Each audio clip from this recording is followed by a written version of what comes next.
jërë ngeen jëf mbokk yi ñuy suivre ñu ngi leen di nuyu di leen siyaar di amaan mbégte jàkkaarloo waat ak yéen seen leader yi di People 221 ànd ceeg sama jigéen mu di Dakar People di leen nuyu baax a baax di ñaan jàmm ci réew mi te di ko sàkku ci yéen tey nag ñu ngi Géejawaay seet si Mathia nekk xale boo xam ne ku marqué ay empreinte am ci làmb ji mu nekk yàlla sunu borom dogal mu jugee ci ay combat am ci ay dynamique am ci ay ndam jëm ci combat aussi tamit Mathia ñu ngi lay nuyu di la siyaar.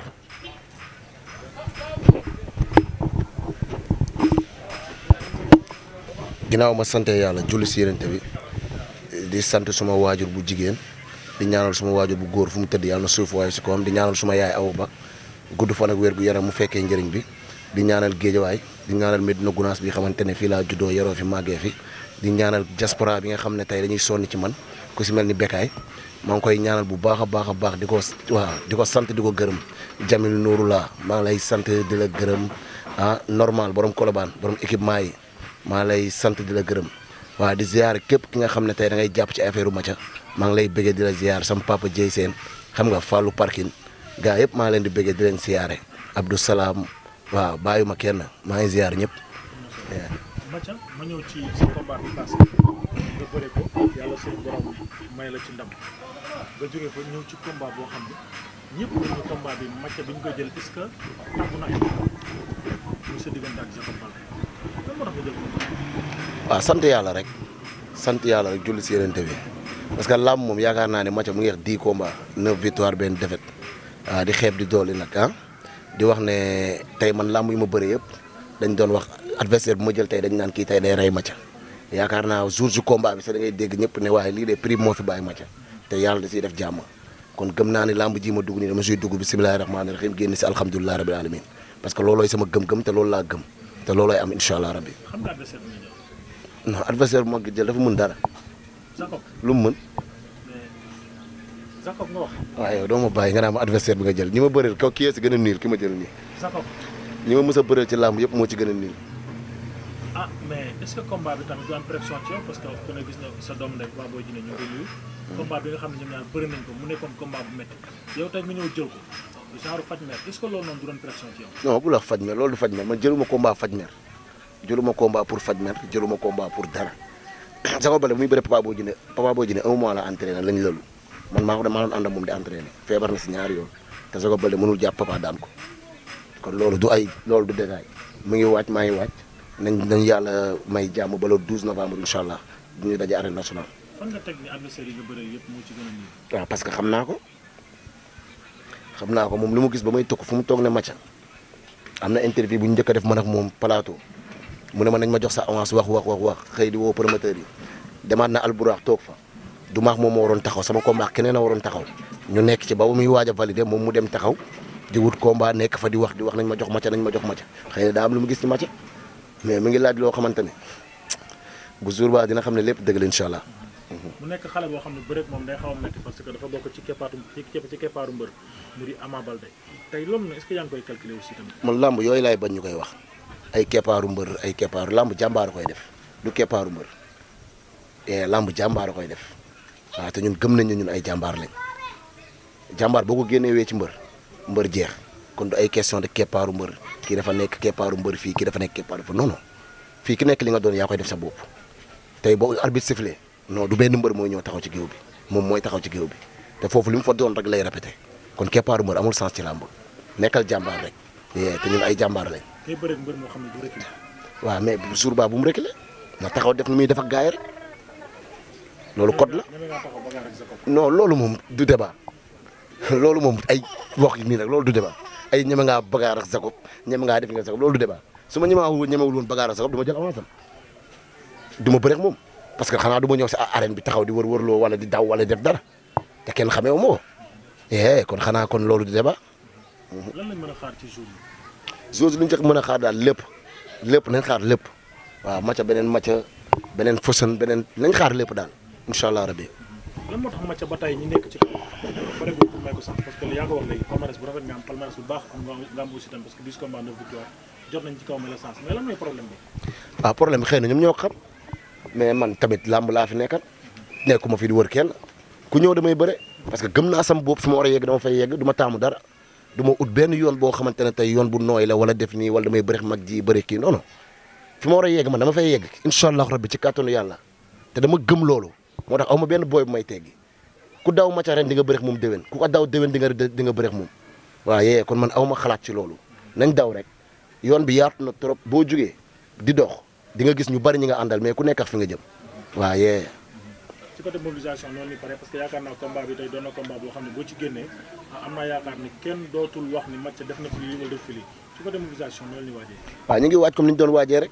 yaakaar naa ne duñu ay mbëru kii ay mbëru grand combat lañ kon tey ay mbëru grand combat doo taxaw di ko laaj ay mobilisation nu muy demee ak nu mu dul demee yee mais yàlla baax na nañ bàyyi lépp si loxo xam nga maire bi monsieur le maire Baydi Ba Fouta Kosam gars yi suy jàpp si côté mobilisation bi ñoom Bekaay xam nga gars yoo xamante ne Jamil Sëñ Fallou xam nga ñoom ñoo siy jàpp si côté affaire yooyu bu baax a baax Xaadim Fall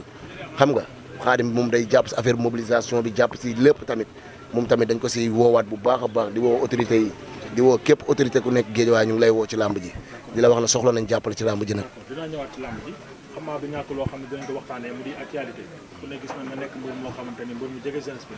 ku ne gis na nga nekk mbër moo xam ne souvent lépp loo xam ne naqari na jeunesse bi rek bokk na ci ñi nga xamante ne dañuy njëkk a jug di wax fan yi ku ne gis na tension dëkk bi ni mu demee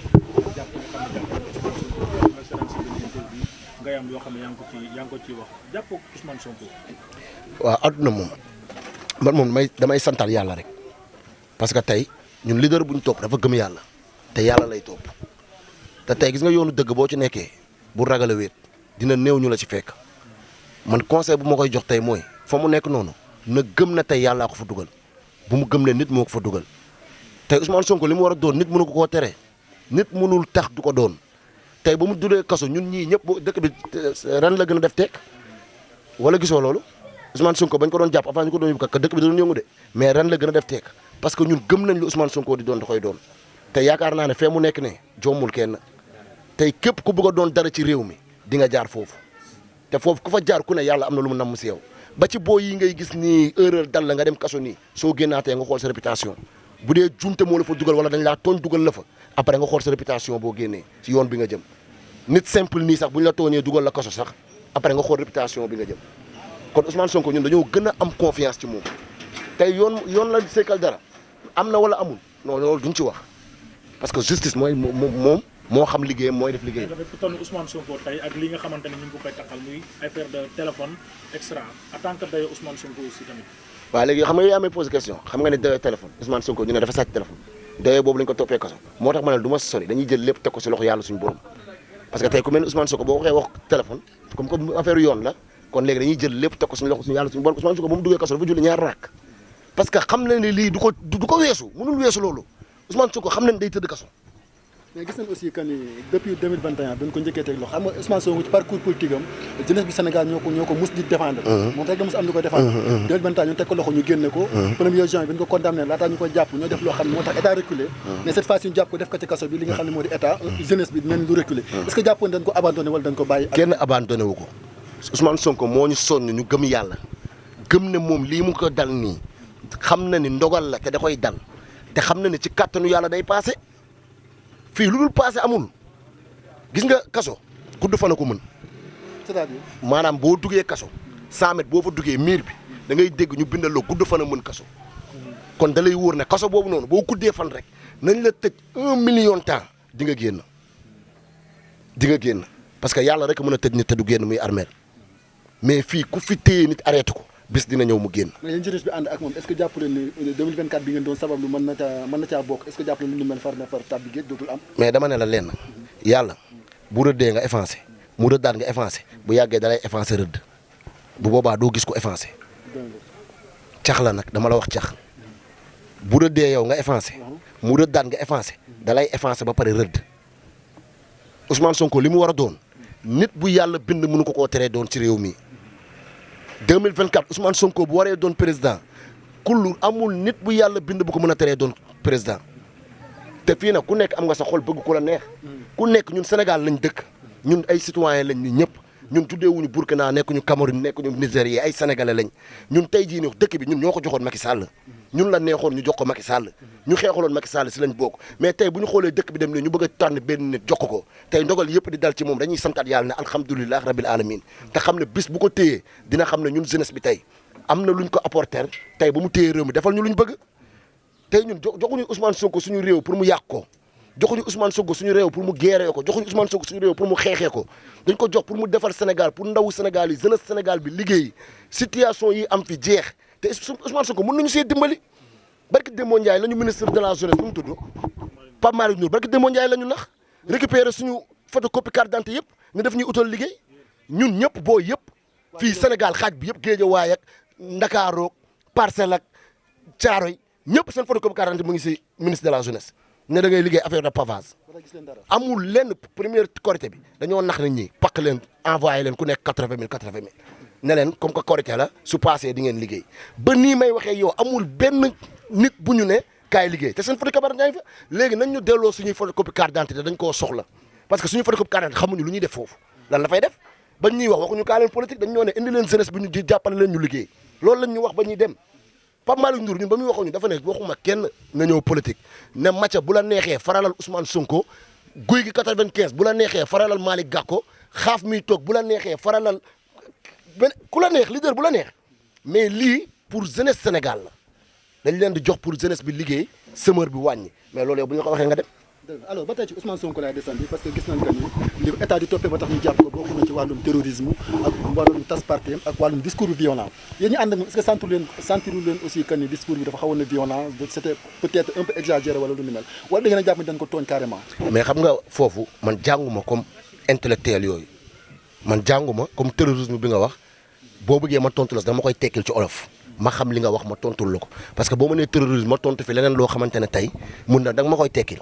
ma xam luy terrorisme xam luy li nga mujjee wax tamit parce que mënu ma tontu li ma xamul. waaw da nga may tekkil terrorisme. ab terroriste mooy ko tax a jóg maanaam koo xam ne attan naa rey doomu aadama ngir bëgg-bëggam wala lu mel attan naa taal ab dëkk ngir bëgg-bëgg boppam wala ngir gëm-gëmu boppam loolu la état yëkkati jëmale ko ci Ousmane Sonko ni kii ab ni parti bi muy doxal dafa day lëkkaloo ak terroriste ak lu ni mel maanaam ñoo xam ne yàq rek mu leen tax a jóg ak salfaañe ginnaaw loolu nee neen discours am dafa violent nee na da doon complot ngir daaneel état loolu yëpp mu nekk 8 chefs d'accusation yoo xam dañ ko jël jëmale ko ci moom law yow en tant que benn partisan buy topp Ousmane Sonko benn sympathisant boo déggee loolu ñu ko yëkkati jëmale sa leader ban réaction nga ciy am. sant yàlla parce que gis nga nit am naa ci benn grand yàggul dara nit jàpp nañ la tëj la 10 ans kaso jiiñ la ni da ngaa violé violence nañ la jiiñ te da ngaa dem tëdd 10 ans yi ba mu jeex te billaahi wallaahi defoo gis nga ndog-ndog yàllaa koy def ci doomu aadama ak nu muy ñëwee rek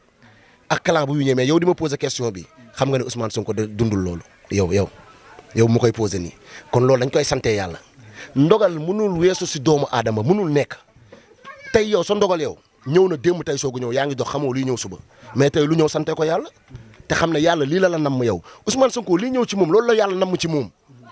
gis nga yoon bu naree neex day metti te ku ragal mu metti nag bul xalaat neexaay ba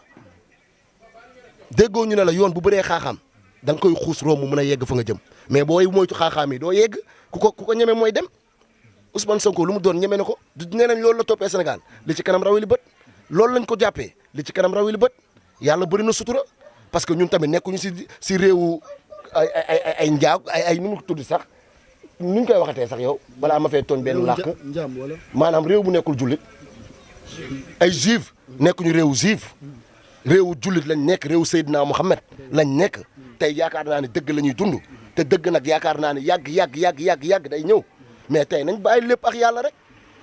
nañ bàyyi lépp loxo yàlla suñu borom parce que yàlla tamit bëtam bi rëy na de mu ngi xëpp lépp mu ngi xool tey kenn du la wax lii yoon la wala lii du yoon parce que réew mi gis nga léegi nu mu demee dëgg sax kenn du ko wax kenn du wax dëgg. mais fa mu nekk est-ce que dafa far ami jafe-jafe ñaan ñu ko yàlla mais génn àdduna wala lim parce que gis nañ bi ñu ko jàppee ba léegi dafa grève de faim pendant 5 jours tey jii parce que li muy bañ mooy état bu Sénégal jox ko comprimé nee na moom comprimé boppam lay naan war a lekkul naanut nangut a faju loolu aussi est-ce que jàpp ngeen yéen ñu ànd moom kan sant yàlla rek bu génnoon àdduna tamit fa la yem fa la destin yem su yàlla suñu borom ku nekk mënoo dépassé lu mu la de lu mu namm si yow mënoo ko dépassé nee naa la Ousmane Sonko nit mënul wax mu dépassé li mu war a doon wala li mu namm yàlla te xam ne lu mu décision bu mu jëloon ci ñun yéene bi bu mu amoon si ñun sénégalais pour tey benn matcha tey bu jugee yàlla dimbali ko mu am lu mu dimbalee waajuram tey bëri na fi ay jeunesse yoo xamante ne tey ñoom ñooy seen taawu yaay mënuñoo dimbali seen waajur parce que amuñu luñ liggéey te bëgg nañ liggéey tey dama la koo jox exemple sànq ne la ministre de la jeunesse dafa jël suñu kayit yëpp moo tax boo yu mu jël seen kayit bëgg a liggéey teral seen waajur moo tax ñu dem joxe seen kayit bañ leen ko waxee ñoom ñëpp a fees fee nu mu tudd sax place de souvenir parce que dañoo bëgg a liggéey léegi Ousmane Sonko loolu lañ bëgg a defal tey nee nañ du fi am lii la nañ jël lépp teg ko si loxo yàlla suñu borom mooy rayee de nit rayewul xam nga Antoine Diome mooy ku jiite police yi ministre de l'intérieur waaw fan yi dafa am benn bis bu tàkk 10 minutes après wala quelques minutes après mu teew fa yëkkati wàllum terrorisme comme ni ma la waxee yëmale ci loolu ni ay doomu aadama am na ñaar ñu ca gaañu mais tamit Sénégal yi bëree bëri weddi ko mbir mu ni mel bi nga ko déggee jàngat ko lire ci internet nan nga ko gisee loolu moom seetaana gu ma ko maîtriser gu ma ko parce que dama koy dégg nii rek te man bëgguma wax si lu ma maîtriser wul parce que bis boobu ba tey gisuma ko TikTok parce que connexion bi neexul dañ ko dagg gisuma connexion ba tey li ngay dagg ni sax gisuma ko damay dégg nii nit ñi ko wax rek pour ma ko wax si man foog ma bàyyi ba gis ko xool ni mu demee ma mën a am entendre pour wax ci mais comme nii moom loolu man gisaguma ko ba tey li nga wax si Antoine Diome seetaanaguma ko bis bii ngay wax nii seetaanaguma ko mais ay discours am d'habitude di nga koy gis moom ministre de l'intérieur wallaahi sim du ma seetaan sax ay discours am doo ko seetaan wallaahi d'accord du ma seetaan sax mais discours aussi gis nañ que ni Sénégal 2023 ñu dagg internet en tant que jeune di liggéey ci dëkk yi bari ñu liggéey ci internet ñu bari yàqule tey yan kàddu nga ci yëkkati mais tey sans politique tey ñun dañuy am soxla yu ñuy doxi tey ñun am nañ man tey ñaata am na xaalis bari moo la jël sama téléphone ba tey mënu ma ko jël parce que affaire de connexion te yoonu politique nekku si am na ñu war a liggéey am na ñoo xam ne si internet lañ nekk te yoonu politique nekku si tey politique yàgg na fee am mais musul demee nii ñun politique nañ politique bu ne Sénégal politique na politique bu ne musul demee nii gars yi nañ gëstuwaat rek jiital diine bi li ma mën a wax mooy nañ jiital diine bi nañ dem gëstuwaat diine bi tegaat diine bi ci politique bi jiital diine bi ñu dem mais ñu ngi wàcc yoonu diine bi nag yoon diine boobu laa desandi Sénégal yi ba dañu yëkkat seen kàddu nii xalif généraux yi dañoo seetaan askan wi ci mbirum Ousmane Sonko mi ndax buñ xoolee atum 2021 ba état ba askanu Sénégal jékkoo Macky Sall dañoo defoon délégation ñaan njëkk Ousmane Sonko ni nañ bàyyi mu sedd tey ñu teg ko loxo kenn waxut est-ce que da nga jàpp ni xalif généraux yi dañoo abandonné man loolu dama ciy contre ñuy wax gis nga xalifa généraux yi ngir yàlla ak yonent bi gars yi nañ jël ku siy xeex bi na nga nekk si xeex mi bàyyi xalifa yi bàyyi kilifa diine yi parce que tamit kilifa diine yi wax rek lañ mën suñu waxee dégguñu tamit mënuñ lu dul toog seen rukk jàpp seen ñaamur téye seen kurus bañ dëkk bi tàq tey kilifa diine yi tey woowuñu leen si affaire politique dañ leen woo tey si diine lañ leen woo ñoom lu ñu mën a wax rek mooy bàyyi leen ñu bàyyi jàpp leen ñu jàpp loolu rek lañ ñu mënal suñu waxee loolu ñun dégguñu suñu nee bàyyi leen bàyyiñu ñu ne ñu jàpp leen jàppuñu mais ñoom ku si nekk da ngay toog sa rukk yow tey man soo ma fekkoon may xeex fii may rayante nga am si man cër nga ñëw ne ma Mathia yemal faalewu ma la nga ne ma yemal faalewu ma la nga ne ma yemal ma tourné tontu la da ngay dem bàyyi ma fa doo taxaw ne da ngay xeexam man pour ma yem de da ngay dem bàyyi ma fa mais kilifa diine yi tamit noonu la demee génn nañ sorti dëkk bi jàmm lañ fi bëgg nañ wax jàmm ñaata yoon lañ ko fi wax jàmm amul mais léegi arrête quoi. président Macky Sall nu mu yore Sénégal yi ban jàngat nga ci am. neexuñu suñu waxantee dëgg neexuñu parce que ñun li ñuy jàngatoon nii dafa metti neexuñu mais heureusement ba am na grandeur bi nga xam ne nee na demul 3e mandat man yaakaaroon naa ne coow li yëpp mën na jeex parce que tey moom Macky Sall ñoo la fi tegoon tey gis nga ni population bi yow bëgguñu nga nekk fi yow def nga sa sortie nee nga demoo 3e mandat mais tey jàmm war na am loolu kese moo xañoon jàmm bi ci réew mi léegi loolu jeex na jàmm war na am ci réew mi dara warul xañ jàmm ci réew mi nii amul lu ko mën a xañ président Macky Sall demul 3e mandat moo nekkoon guerre bi moo nekkoon xeex bi demul jàmm war na am léegi lan moo war a mën a teye jàmm ci réew mi Sénégal lan moo tax tey ñu war koo jël def ko réew moo xamante ne réewu juif la Sénégal lan moo tax tey ñu war a nekk réewu rayante réewu ñun ak alkaati yi jàppal bàyyil tiire nañ fii rey nañ alkaati bi fii rey nañ booy bi fii lan moo tax ñun ñu war a dund loolu ñun bañ juddoo ba tey musuma gis lii xew Sénégal man ñun lan moo tax tey ñu war a dund lii ñun tey lan moo ñu wàcc si ak lan lañ def tey lu ñaaw ba ñun tey lii war ñoo wàcc suñu réew da ngay toog sa biir néeg sax léegi dafa dund lu metti ay loxolo masin di la fekk ba sa biir néeg ngay am ay maam yu màgget am sa yaay màgget say mag asma ñu lay fekk ba sa biir néeg di la fa dóor loxolo masin moto dawatul ku war a xëy dem lijjanti sa bopp dematoo xamoo dépense bi nga bàyyi kër ga nit ñi yaa koy lijjanti wala lijjanti woo ko yaay dem xëy wala xëyoo ñu ne la moto bu mu dawati nga toog sa kër 5 jours ba pare réew mi kenn mënul wax lépp daal kenn mënul wax lépp. ma ñëwaat ci làmb ji